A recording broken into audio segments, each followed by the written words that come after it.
Welcome to Clean Titans. Today, we have a true visionary.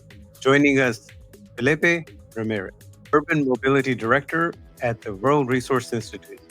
Felipe's extensive experience from managing Bogota's iconic TransMilenio in global urban mobility strategies makes him uniquely positioned to discuss how cities are driving the green energy revolution. Welcome, Felipe. Thank you for having me here, Ali. To start, could you briefly explain your role as Urban Mobility Director at WRI and what excites you most about the intersection of urban development and the clean energy transition? Sure. Well, I've been working in WRI for the last 2 years and a half, a bit longer than that. And our main objective here, my program and my specific program, is to be able to connect these two things that are climate change and transport. How to make sure that we are able to provide better quality of life for people, and at the same time to be able to fight the climate change. And these two things are quite related. Because when you are trying to make better transport systems, better public transport systems, quality of the service for people, then you can also provide better air for people in terms of quality of air, but also to fight the climate change in terms of the emissions and the reduction of the emissions that are needed right now. So these two things go along and can be worked together. We need cities where people can live in better areas, better located, with better land use, and at the same time with better public transport systems where people can walk, bike, or use the public transport system in a better way with quality. How does WRI's global perspective inform your understanding of urban mobility challenges compared to city-specific role? Well, we work mainly in developing countries. We work in large cities. We right now have been working in more than 350 cities, which accounts for a lot of the work that it's been done in the most populated areas, where people is needing right now a lot of the public transport systems. There are two main differences in the world, or at least how I define it, the world that has been urbanized already, mainly in Latin America, and the world yet to be urbanized, Africa and Asia, where 2.5 billion people is going to move to cities. So how we reshape cities that has been already urbanized and how we provide the public transport system for them, or all the transport modes that are needed so the networks are built and people can commute in a better way. But at the same time, how we only reshape but also build the cities that are not yet urbanized as the ones that I mentioned in Africa and Asia. So 3/4 of the infrastructure in the world is yet to be built. How we make sure that that infrastructure that we build in the world is the right one, meaning the one that responds for the needs of people. Around 80% of people in the developing world still walk, bike, or use the public transport system. Not because they want to, but because they have to. How we make sure they not only have to do it, but we only provide something that they want to do. How we make sure that people move in sustainable ways by also wanting to do it, not by wanting to have a car or move in the private car. So we need to make sure that we build the infrastructure, we provide the good quality of service so people want to use this service, and that they move in a sustainable way so we can live in a society and be equals as we should be in the streets, in the public space as it's required. Your previous roles, especially as Secretary of Mobility for Bogota and General Manager of TransMilenio, offers incredible insights into large-scale urban transformations. Bogota has been a pioneer in sustainable transport. Reflecting on your time with TransMilenio, what were the key challenges and triumphs in building out such a massive and impactful bus rapid transit system? Ali, I can tell you that was probably one of the most amazing times in my life. It was difficult, but it was an amazing moment because being part of a public service, it's just probably the most important and valuable thing that someone can do. Being able to help others, to serve poor people, and to use their capabilities in order to be able to make changes, it's so important. So in that moment that I was the CEO of TransMilenio, we had to deal with the pandemic, with COVID. That was tough. That was difficult. We had to move still people who had to go to work, who had to provide the basic services, but at the same time deal with financial problems in the system because, of course, we were not receiving the money that we needed so we can run the system. So it was very difficult to balance all these two things and to be able to move the city at the same time. During that period, we were also having a lot of big important projects, such as, for example, the transformation of the fleet to go from diesel to electric. We managed to have, in that moment, the largest city of electric buses outside China. We hired 1,485 electric buses and we deployed them on the system. And it was an amazing moment because, of course, you can imagine how to make sure that this happens, even within these other issues that I just mentioned, such as COVID. And at the end, we managed to bring all these buses to city, and it was an amazing moment. Right now, there are other cities that are doing quite well, such as Chile, such as Delhi, which have already 2,000 buses. But still, Bogota is in the picture, even after 4 or 5 years when this transformation happened. So it's an amazing work that we did. But I want to also mention that in that moment, 2021, they had the worst riots that we have ever had in Bogota. It was very difficult. The riots destroyed 80% of the infrastructure of the system. We had every single day more than 600,000 people walking on the streets, and being able to provide some other services and to think with an amazing team that I had in that moment, how to make sure that people could commute every single day, because we were providing a public service that is essential for life for people. How to make sure that people were able to go to work was an amazing work, and we managed to do it. So it was a moment, and what I want to emphasize here, when you are a public server, you have ups and downs, of course. And it was a moment where many difficult things that you were not expecting, that I was not expecting, such as the COVID and the riots, happened. But at the same time, the other projects we were able to deliver on the ground. And it was an amazing moment that provided me with a lot of tools with working in TransMilenio, which is the largest BRT system in the world.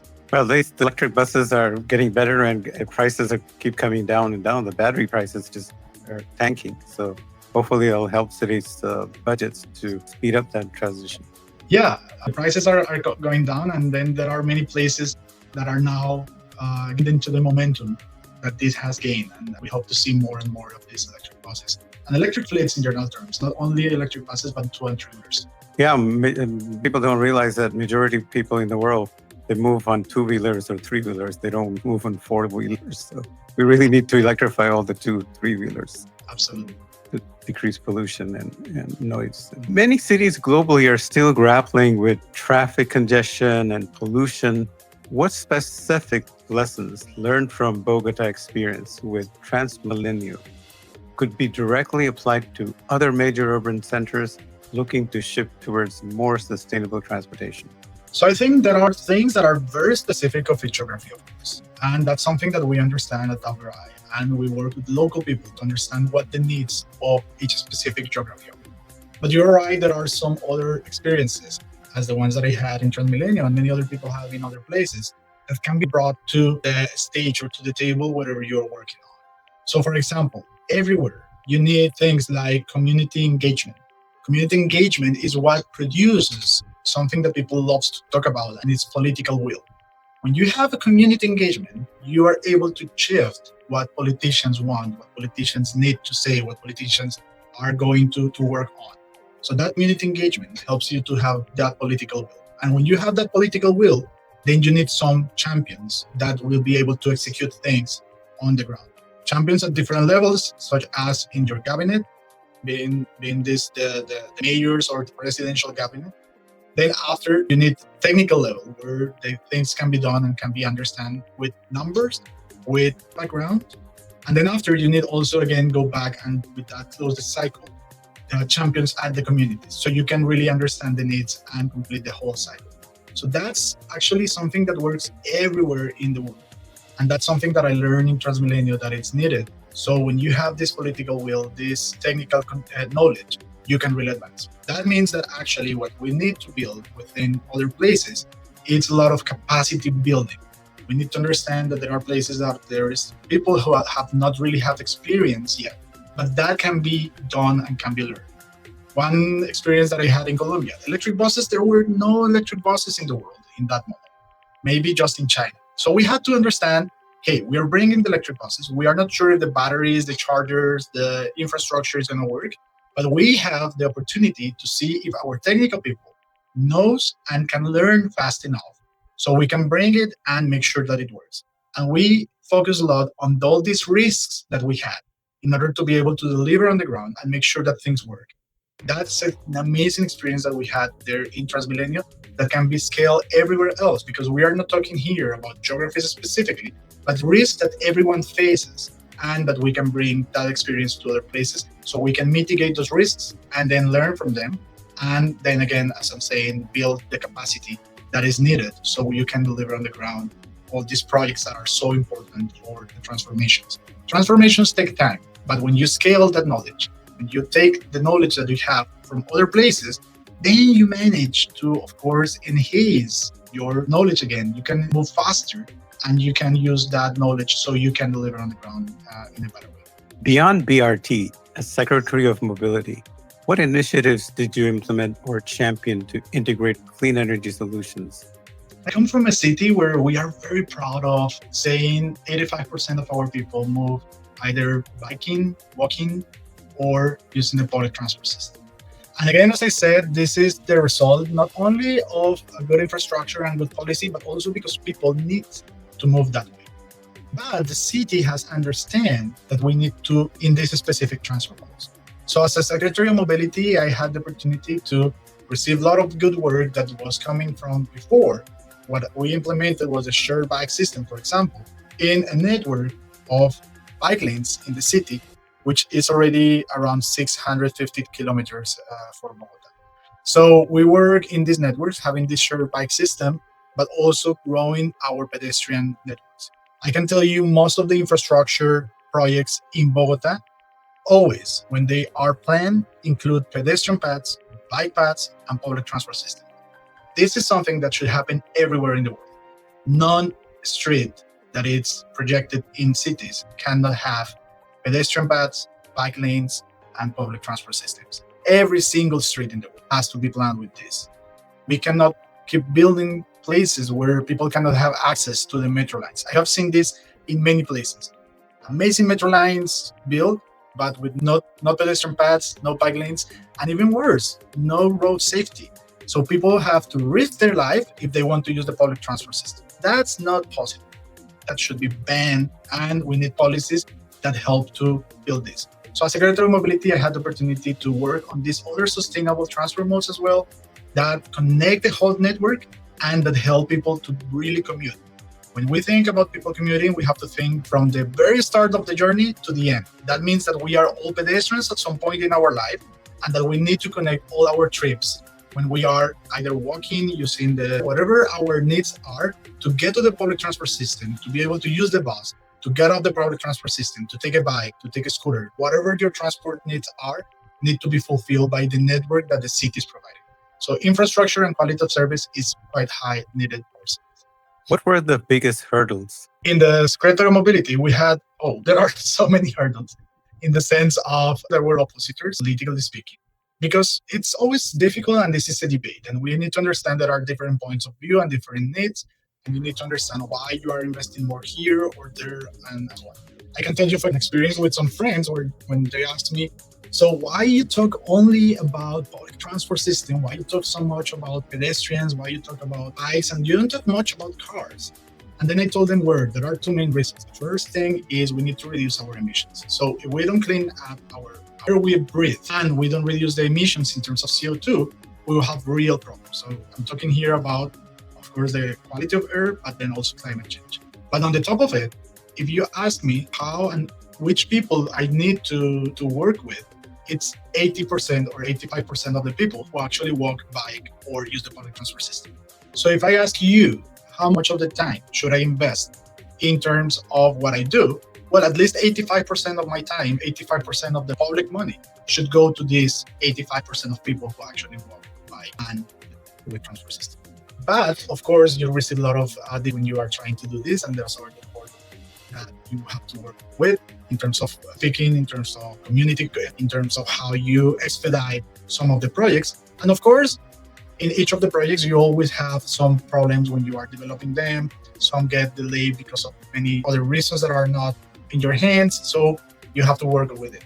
Another quick experience on that with the electric buses that I just mentioned, you can imagine it was not only the COVID problem that we were living within the city, but COVID also delayed the deliverable of these electric buses because the whole chips in the world were stopped at some point.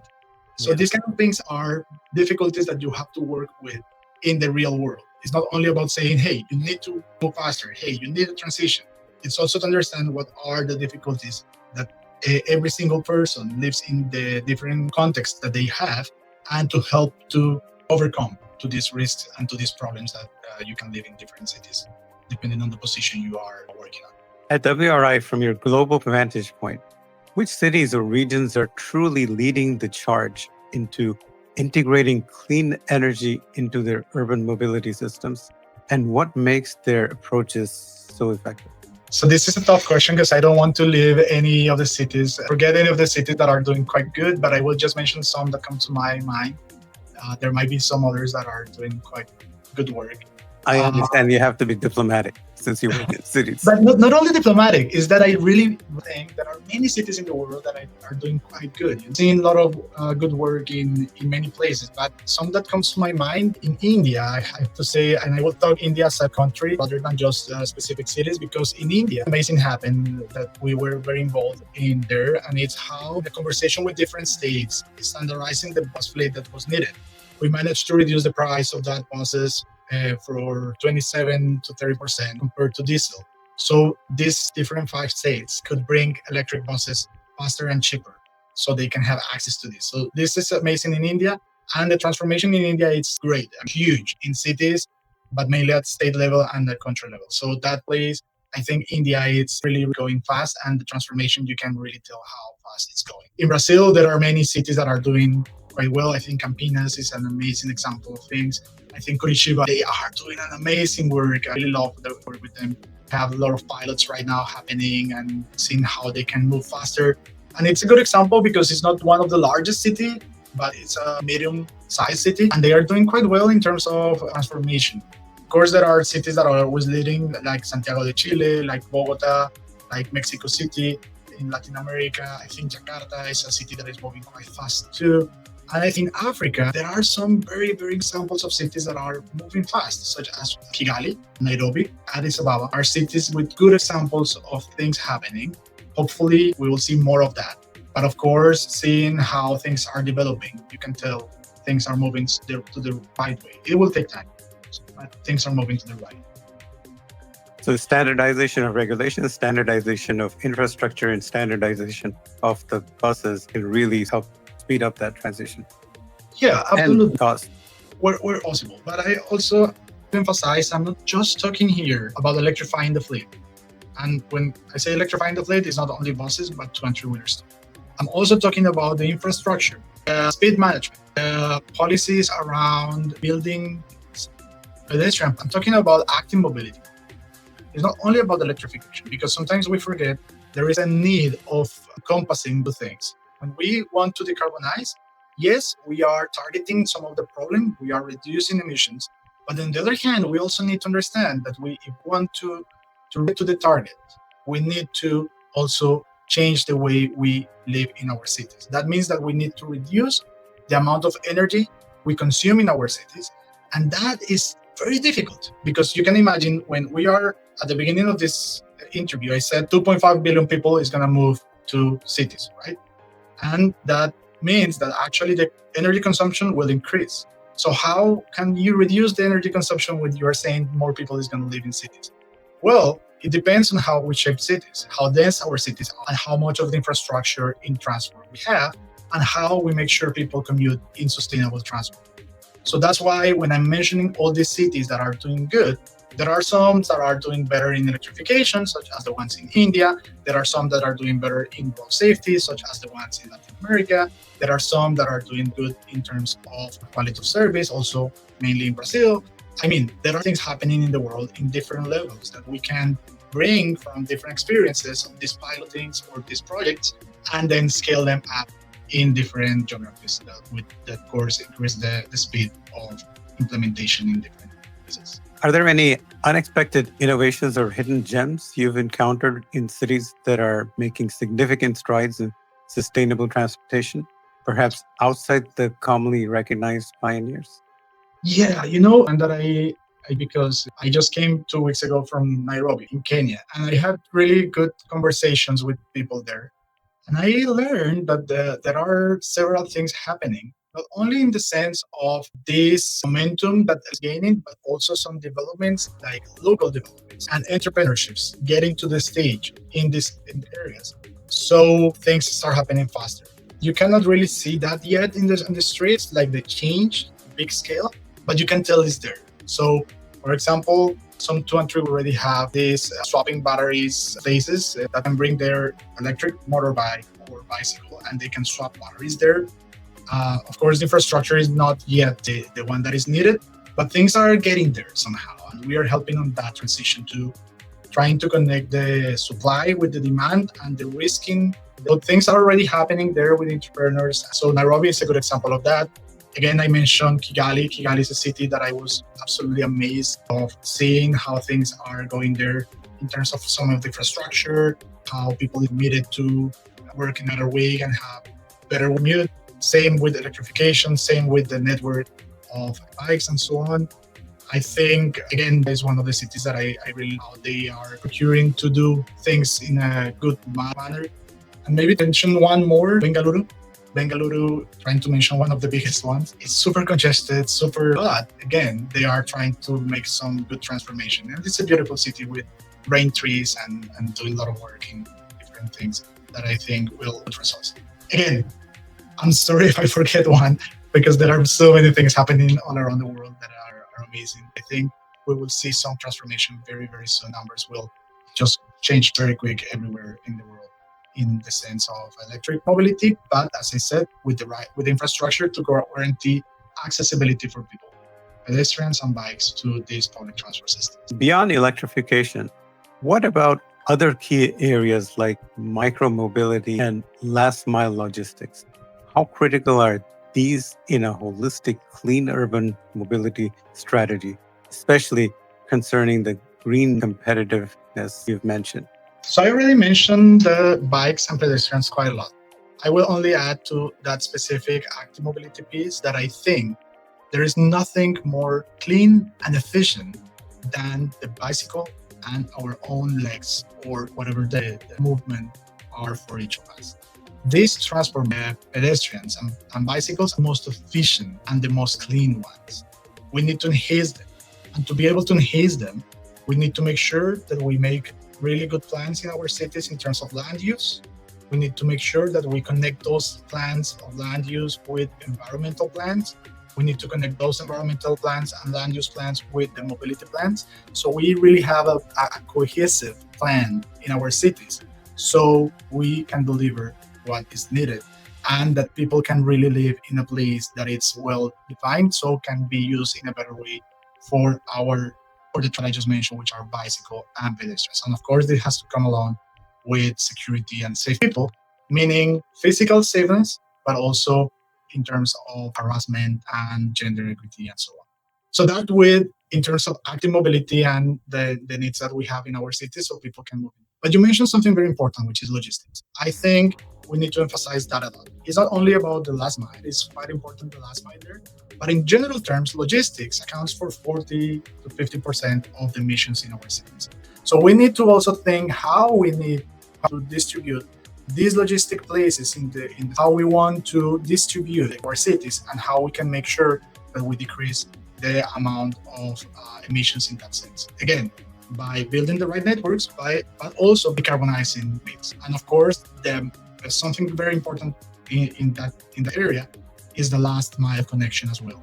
So goods can move in a more efficient way.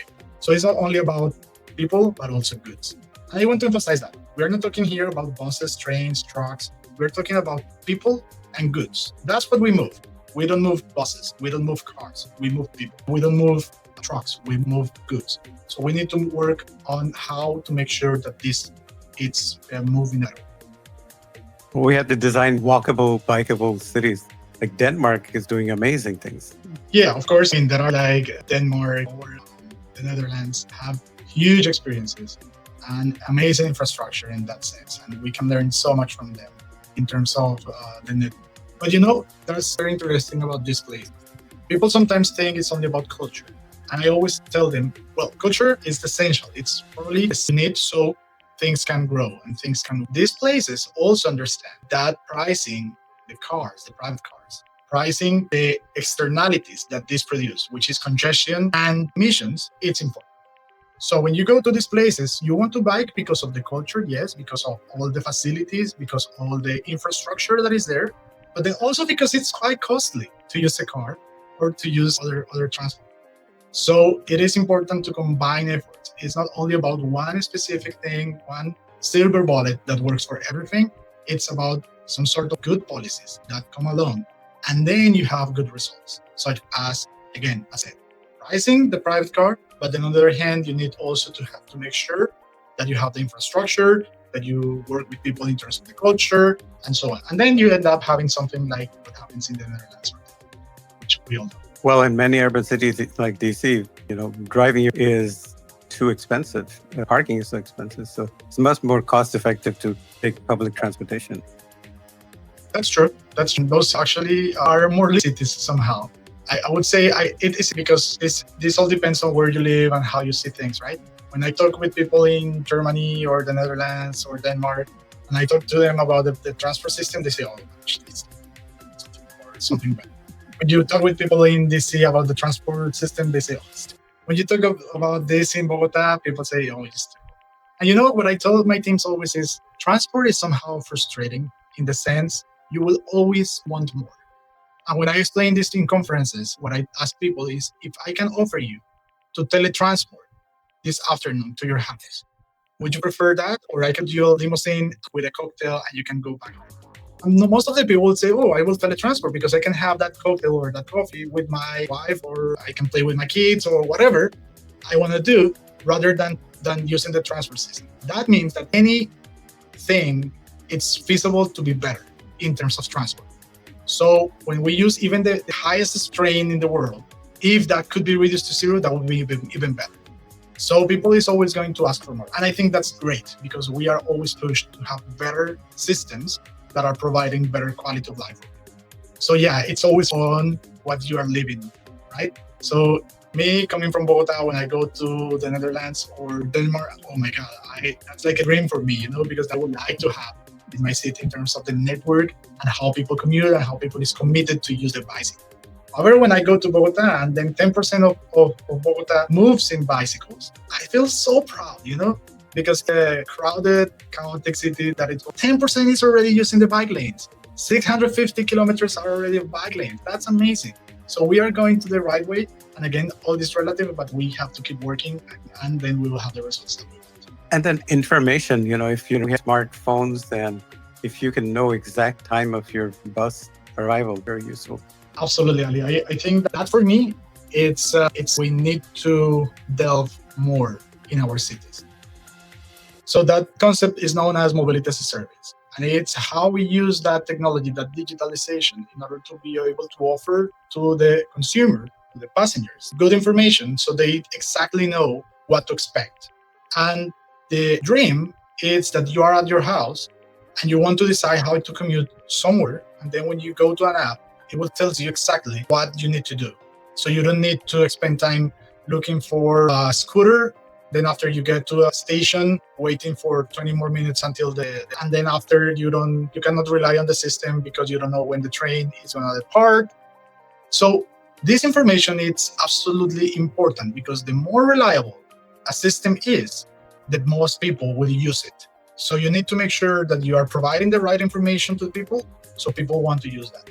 We need to get to that point where real information is provided to people so people can really know when is exactly the time that they need to leave their house, what they need to do. So it works the Swiss clock, we say in Spanish.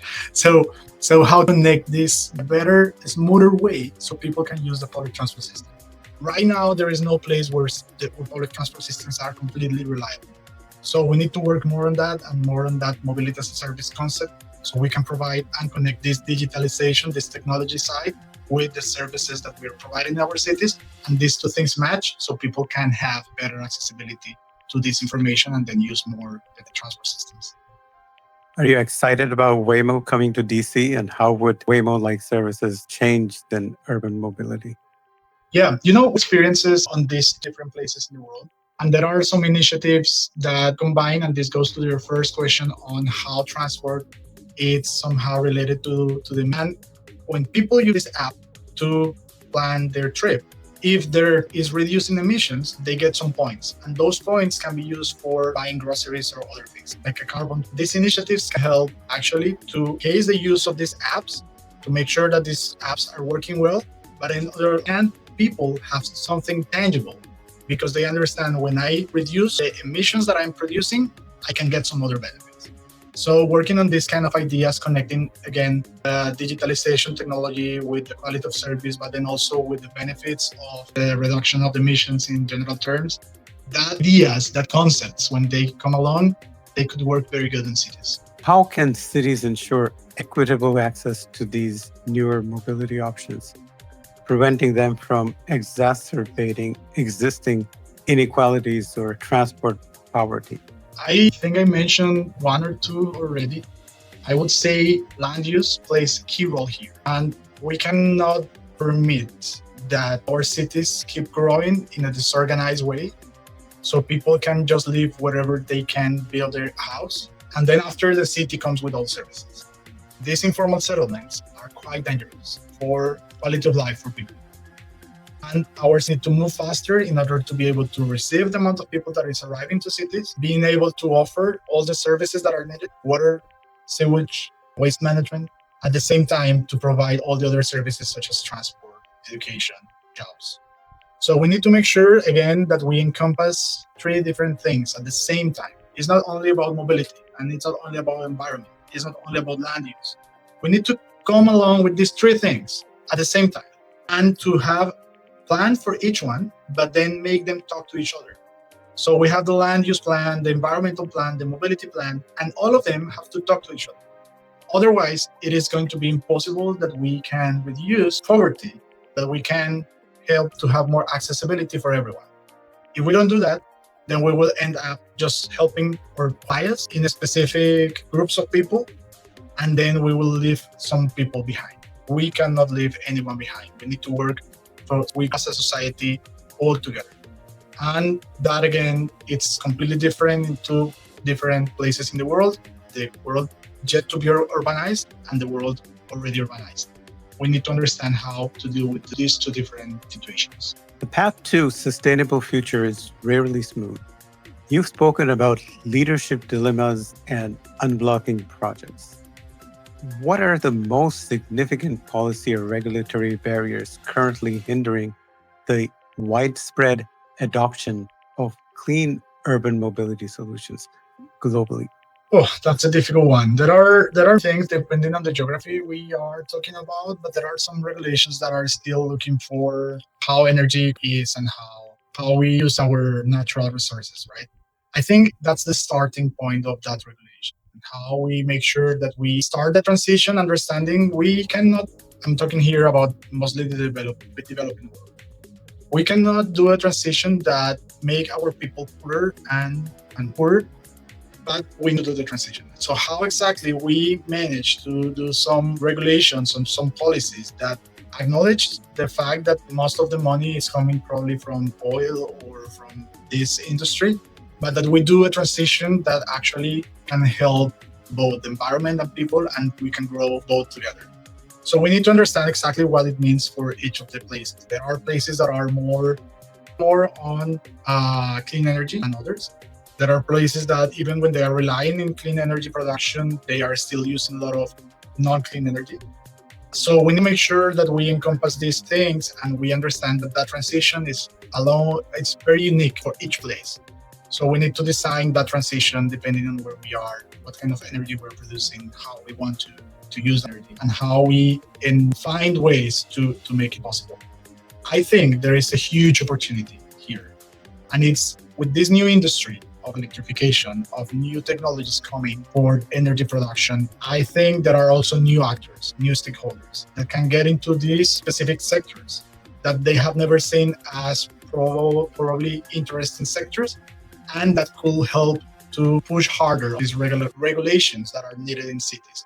I'm talking here that, for example, for the energy sector and the transport sector, there are that have never thought that they can work together, and then they will see some benefits out of it. If you could implement one global policy change tomorrow to accelerate clean energy mobility, what would it be and why? If I could implement one, it would be complete streets.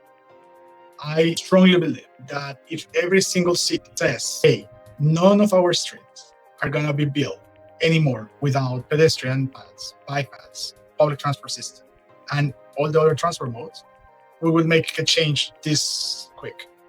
Why? Because when you plan your streets with these transport modes and nature, you make sure that you build a network and then people will start using it. There is a very interesting story of some people very, very mad in that. Hey, why are you putting this bike lane? It will not work. You can tell there is nobody biking. I was telling them, of course there is nobody biking because they don't want to be killed. If they don't have their infrastructure, their own infrastructure, nobody will use it. When you build the bike lane, people will come. Demand will appear. Demand is there. The problem is that if you don't have the infrastructure, they will not use it. And of course, that's what happens normally. When you put the infrastructure, people will come. People will use it. So yeah, I think probably the most important policy. And again, why? Because it's not only about electrification, it's how we commute. If we make sure to complete streets, all the other things will happen. Pedestrians will appear, will walk, we will more, we will have more health, we will use more our bikes, we will use more our public transport systems, and then after we can also electrify and all the other things. But that one would be the most amazing one. And then something more very important that I haven't mentioned or emphasized that much here. 1.3 million people, sorry, that was reduced already. 1.2 million people dies every single year because of car crashes. That means that we have a pandemic that we have not been talking about. Every single year, 1.2 people dies on our streets, and that can be avoided. So when having these complete streets well designed, we can avoid those deaths too.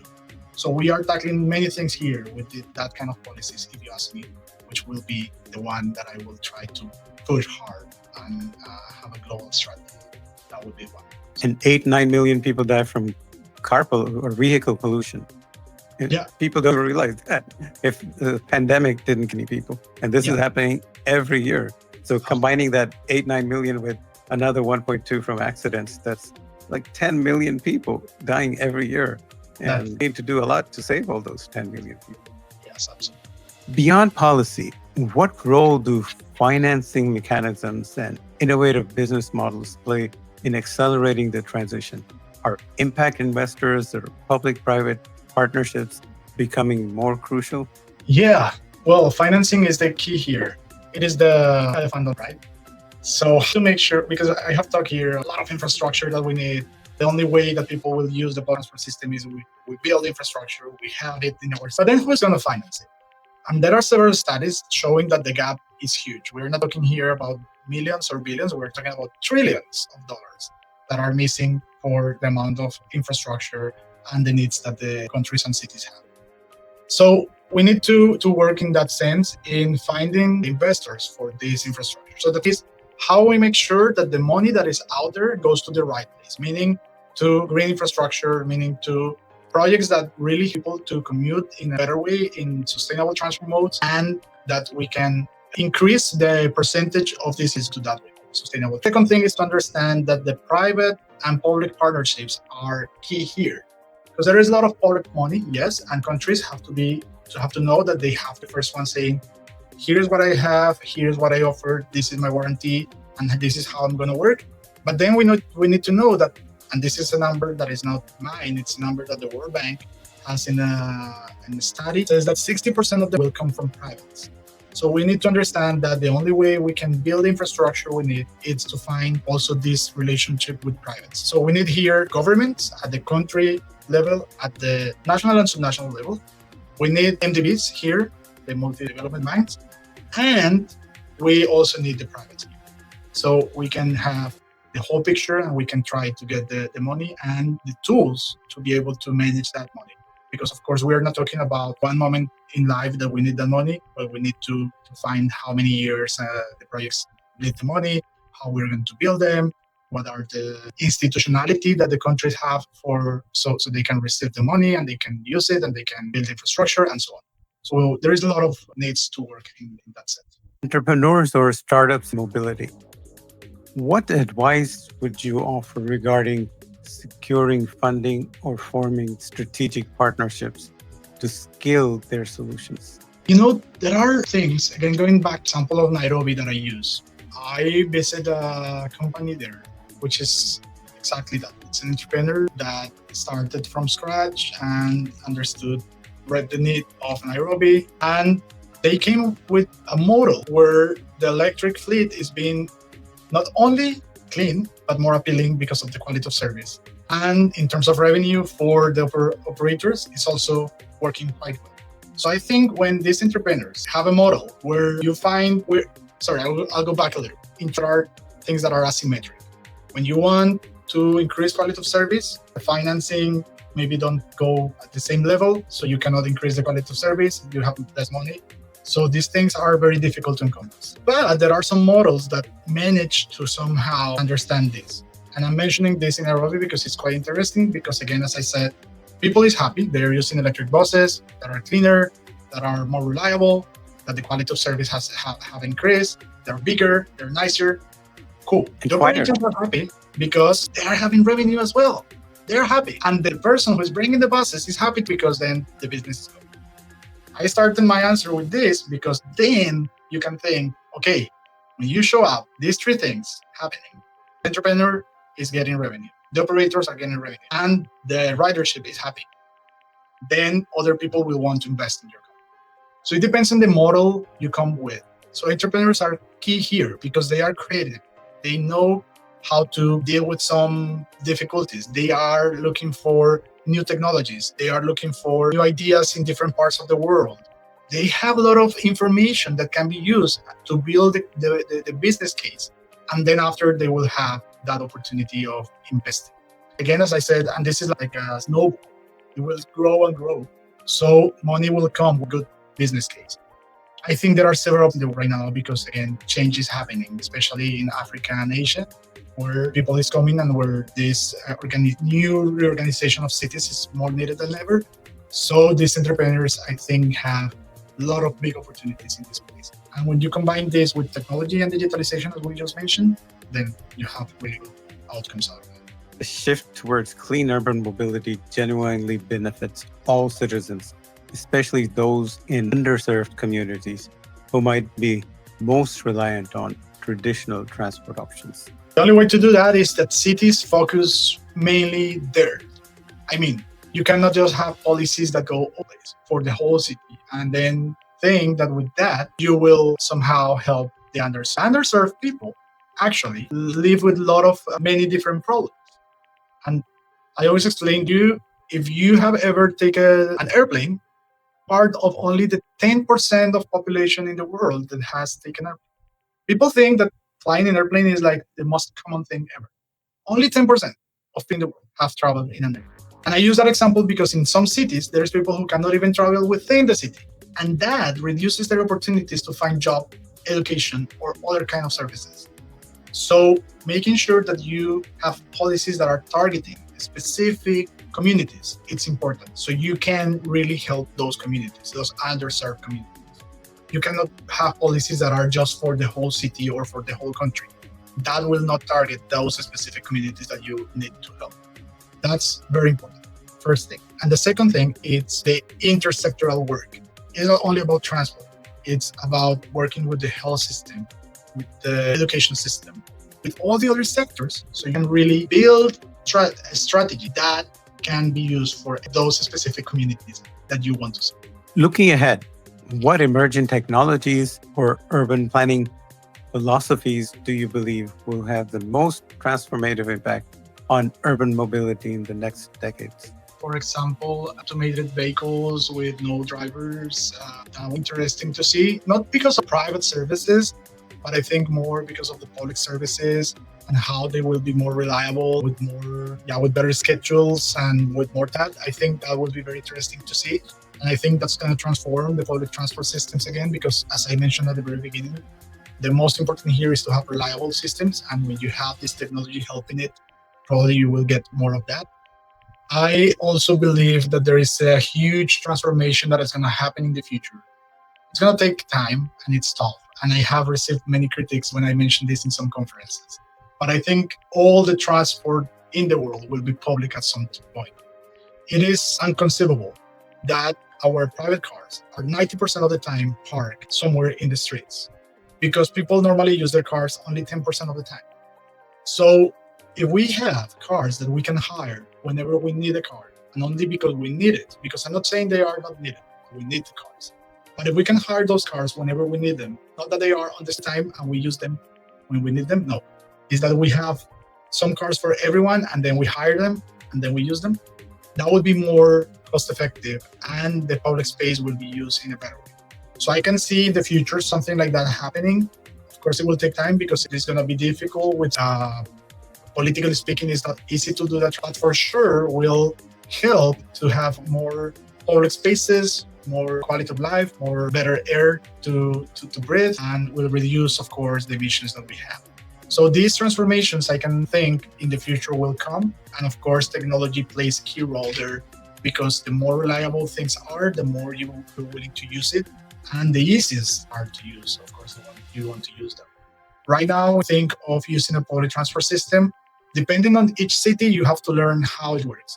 Is there a card that I need to buy? Is my phone going to work or not?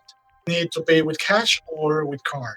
Do I need to interact with a human or with a machine? There are so many things that are each place that it's very difficult so people can or really want to use the public transport systems and so on. So these things should be smoother and like straightforward, and that way people will use more. So I can see future things like that happening, which will make more reliable and the trips more smoother. The parking lot's expensive. We all pay for it. And with these self-driving cars, you might be able to decrease the amount of parking space needed in urban planning and congestion. And, as economists, I can attest to you, it might be for most people, not the time, this huge asset just sitting around doing nothing for nobody. It's Absolutely. More like 98% of the time that it's sitting there doing nothing. So for a society and community as a whole, resource allocation is terrible if you're investing so much money in an asset and only using it 2% of the time. It's terrible use of resources. What do you think about, or looked into places like in China and even in Africa, Zipline, they're doing drone delivery. So you mentioned earlier about moving packages, moving stuff, things. So drones can significantly decrease urban transportation of moving of goods. Absolutely. I agree. I have seen it already. I've seen also small cars doing some deliveries in the US already too. I've seen some other, also small cars in China, in Beijing specifically, doing some deliveries and these drones as well. So that's quite interesting. And you're right. That's also a point of not even the future because as they are ready and working somewhere, but we should have more of those in specific areas. What I like about it, it's, again, we're talking about drones or small vehicles that help to deliver. And that's important because these last mile vehicles should be small and easy to move around the places and easy to make these deliveries. And well, even better, right? So I think that also helps. In a world where every time we see more and more packaging and delivering happening, we really need this. I really live in how much people use all these platforms for delivering, which is great. Yes, they quality life in many ways, but we need to be careful in how we use them. First, in terms of health, we need to move, we need to walk, we need to go to the grocery shop, we need to do some other things. But then on the other hand, because of course, these deliveries are also increasing the emissions and so on. So if we find a good balance in that sense, it would be good. And these specific technologies that you're mentioning are amazing in sense because they are clean, of course. I was talking to somebody who just came back from Shenzhen, and they were saying that, your coffee, your package, your food is by drones. So there's no congestion, it just flies over everything and brings you in the middle of the park or wherever you are.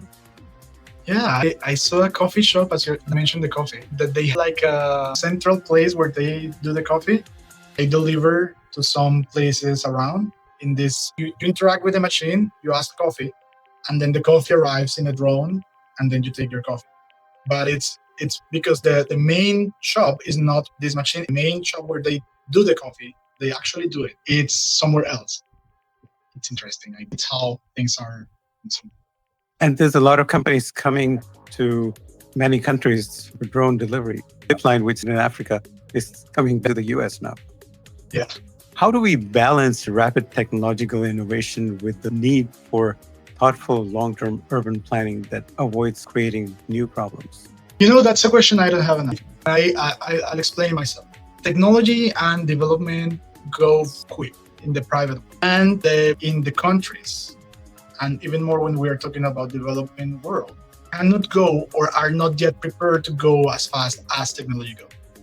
So it's very difficult to regulate the market because when they are regulated, things are already in another faster way. So that in the world with all these apps moving shared system in our streets, right? So countries and cities didn't know what to do because they didn't know how to regulate this because it was something new that just appeared and then boom, people start using it. So it's quite difficult. The reason I don't have an answer is because I was, as we mentioned at the beginning, I was a practitioner and I know how institutions work and how difficult it is to navigate between all this bureaucracy and this political environment. And I understand because, of course, prevent a lot of things to happen in the wrong way because you're talking about public money and you're talking about the taxes of people. So you want to use that money in the right way and you need to make sure that things are going well. So I think we need to, or each city, each country have to think, connect better interinstitutional work between their technological part and the transfer systems and others and see how they can work together in a better way. But still, I don't think it's going to be easy. And that's why I said I don't know how to answer this question. I don't think it's going to be easy to get rid of all these bureaucratic, political things that are needed sometimes and go at the same pace that the technology goes. So it would be good to go as fast as possible. As I said, there are things that can be done, of course. But again, I think there's still something missing. So we can really move that fast in our institutions in the different countries and cities. As a clean titan yourself, what is your ultimate vision for urban mobility in 2040? And what one piece of advice would you give to our audience who want to be part of making that vision a reality? So my vision is, look, we are all made of small things. We all enjoy coffee, the breeze when we are biking, the hug with our beloveds. We are all made of these small things, small moments that really make us happy and give us so much energy during the day. That moment that you have with yourself when you are walking, when you are in a park, when you are with someone you like and you are walking on the street, that moment is unique. The more moments we have like that, the better. The more spaces we have where we can do that, the better. So my invitation for everyone in the world, no matter if you are an urban planner or if you are a doctor or whatever you want to be, you're a citizen. You want more of those spaces. Don't fight against those spaces. Look more for those spaces. Fight more for that, for bike lanes, for pedestrian paths, for parks, for spaces where you can enjoy with your family. And then, since we are so many people in the world, we, the technical people, will find a way so it moves. And that means building better public transport systems. So if you help urban planners to fight for these public spaces, I know that will create political will and politicians will start moving faster in providing what is needed in our cities.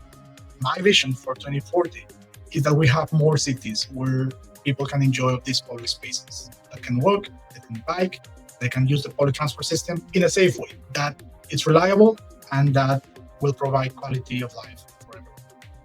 That's what I will vision for the future, and that will be my invitation for everyone, not only for our audience. For our viewers interested in learning more about RI's work or Body Carbon's innovative approach, where can they find more information? Well, in our webpage, we are posting all the time things that are happening all over the place, all over the world. Of course, we have our own offices in different places in the world, in China, Indonesia, India. In Africa, we are in several countries, especially in the east of Africa, mainly in the transport system. We are in Ethiopia, in Uganda, in Rwanda. We're in Ghana, in the western places. But we're in Turkey, London, in UK. We're in Mexico, we're in Colombia, we're in the US. There are many places also where you visit us and see what we have. We have several research posted in many places, such as CityFix and many other platforms. So you can always look for it. If you just Google World Resources Institute.ai, you will get a lot of the information. And of course, with each of us, you can find also some of the information. So whoever is interested, talk to me.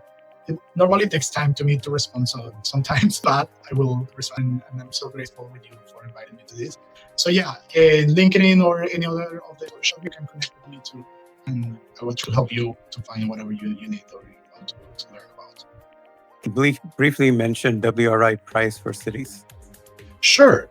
Thank you so much. Yes, Ross Center have the prize for cities. The prize for cities is come with an idea or a project that they have, and they have been implementing and working on. And depending on the topic of each year, if it's transformative and if it's helping people, climate and nature somehow, and they manage to show how this is transforming, they go to this prize. This year, actually, we had like 340 cities that are left in the proposals. And then we have a very, very serious jury that will verify these proposals, see whoever, again, the jury comes and analyze these finalists. And then we have a winner. I think it's $200,000 prize.